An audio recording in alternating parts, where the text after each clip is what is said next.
Do you often catch yourself searching the web on how to meditate? Well, look no further, because I'm going to break down step by step.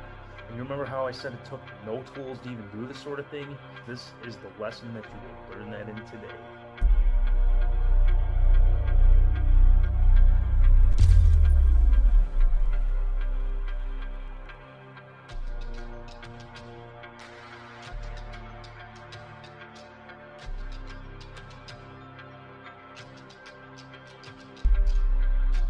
So welcome back to Consciousness, Science, all things mysterious, and journeys into the great abyss.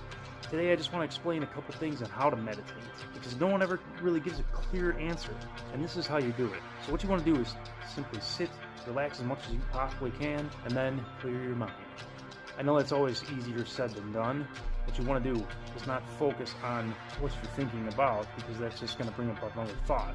What you can do instead of that, this is why a divine source is of a great import, because you can use this to an advantage. Focus on communication with the divine source. And then once you make connection with your divine source, ask a question, even if it's something simple as, how do I fix my car? Or how do I fix a health problem? How do I fix something around the house? It could be anything of the sort. And then once you hear that little voice respond in your head, that's how you know you're deep within the meditation session. About as simple as that gets. So basically, clear your mind, connect with the divine source, and ask some questions, and then see how the divine source responds. If you don't want to do that, you can also meditate on different scenes, such as going out into nature, or your favorite hobbies, or anything that really pleases you. And this is where meditation can become fun. There's another method that I'm going to make after this video, somewhere down the line. The specific thing is called journeying. It's very, very fun once you get the hang of it, which basically will lead into even greater lessons, such as remote viewing and astral projection, which I will cover way down in the line as well. So once you get generalized meditation down, we can move on to more advanced techniques, such as going out of body in meditation, which is the most fun thing I've probably ever done in my life. I just want to mention one last thing. My psychic senses were tingling a couple days ago, and I am aware of one of you did try the ritual I provided in lesson 3. I do not know who you are. I'm very, very happy to see you guys take up the advice. And I just want to say, please keep going with it. Do not stop. Do whatever you have to do to defeat it. Switch up the words however you must in order for them to be divine to you. But enough of all the talking. I'm going to get straight into the lesson. And that being said, let's get into it.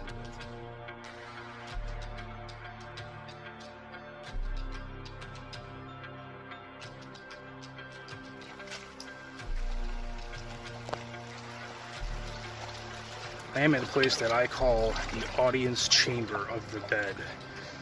And I brought you guys here today for a very special reason, because I would like to do a ritual with you guys. The audience chamber of the dead was once known long, long ago in ancient texts of a place where people would go to hear the voices among the rocks. And often witches would go there to hear the wisdom of the dead. And this place very closely resembles that, at least through the research I've done. They call it audience, obviously, because the individual at the place at the time is the audience for the dead. Chamber usually relates to something underground, at least anciently wise, which I'm still kind of unsure of that, the label word. And dead obviously means, deceased, or voices of the non-living. This place is very significant because all the stone surrounding, the ancients also used stone as a technology, and I'm about to show you that today. So there are a couple things I do want to mention about stone and its properties. Piezoelectricity is actually a massive part of it. Electricity, gravity, light. It was essentially called a force house anciently. So stone holds a lot of mysterious properties and energy that we are completely unaware of. And so we can use this to our advantage subconsciously to tap into it. And that's why this place is so unique. Water also being a huge role with it, since water holds a lot of energy spiritually and physically. This can also be utilized as a subconscious tool. The Great Pyramid one would lie in the now called King's Sarcophagus Chamber for a period of a week to a very long time and travel the depths of the cosmos and their subconscious and all sorts of other things. And they would basically experience death and rebirth. So, that being said, there's one thing I actually do want to mention about stone, particularly granite. In the cases of the missing 411, if you've ever looked into that, a lot of people go missing around granite boulder fields, which I find particularly fascinating because granite used to be called anciently the spirit stone. And oddly enough, the King's Sarcophagus Chamber, actually all of the chambers are lined with pink Aswan granite. So that just goes to show you that there is something very fundamental and powerful about not only granite, but stone alone in itself. So when we get to a place like this, we can utilize this and use it to our advantage to communicate with the subconscious and spirit world. I do believe the spirit world is just literally centimeters apart from our dimension, so therefore we can communicate with them very easily if you know how, and this is the way of communication with them. So what we do with stone, and when we find a particularly interesting or powerful place such as this with a lot of energy, such as rushing water, we can find the focal point of it, which I will show in this, and then we can use it as a meditation point and then tune in to the other realms. It is a shell spot. It does drop off and all sorts of stuff, so yes, when you actually come to this place, you have to be very careful so you don't break an ankle, because it is actually pretty treacherous on the ankles. So this is why I call it journeying into the great abyss. You never know what you'll find.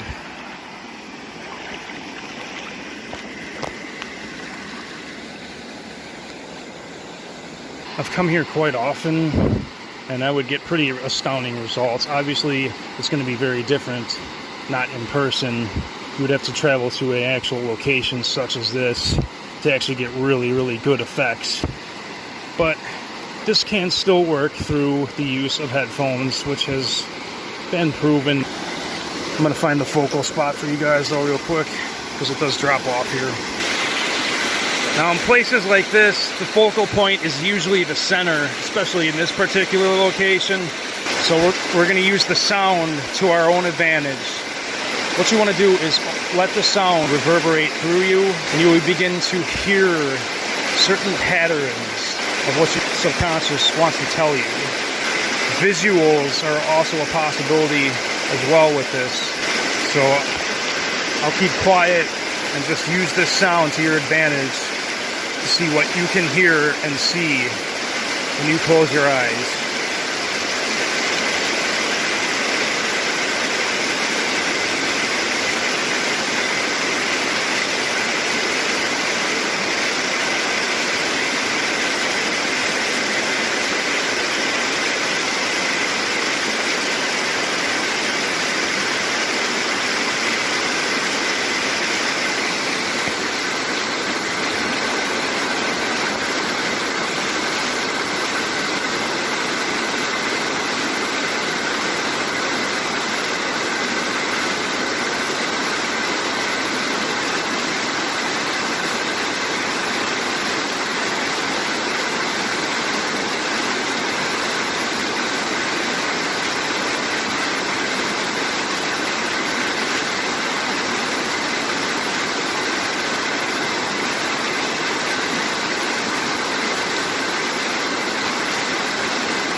So to wrap this up, guys, I just want to mention a couple things real quick. My ultimate goal is to upload once a week, and I will continue to push this goal. And lastly, I do want to give you guys a description of what I did experience there that day. It's nothing too complex, and it's not really something I would write home about, but maybe you would find significant.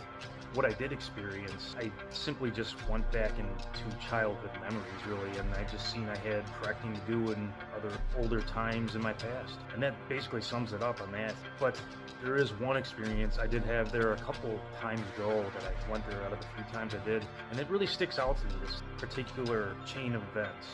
I got there with someone, and I found myself there in the focal point again. I kept hearing music. And now, what I mean by this, I don't mean audibly with my ears, I mean subconsciously I was hearing this in my head. And it became more and more louder as time progressed, as I was standing there in the focal point. And it was basically as if I were hearing it with my ears, audibly, which I found pretty spectacular and really showed me how powerful this stuff can truly be. So that being said, I really hope you guys enjoyed. Until next time, guys.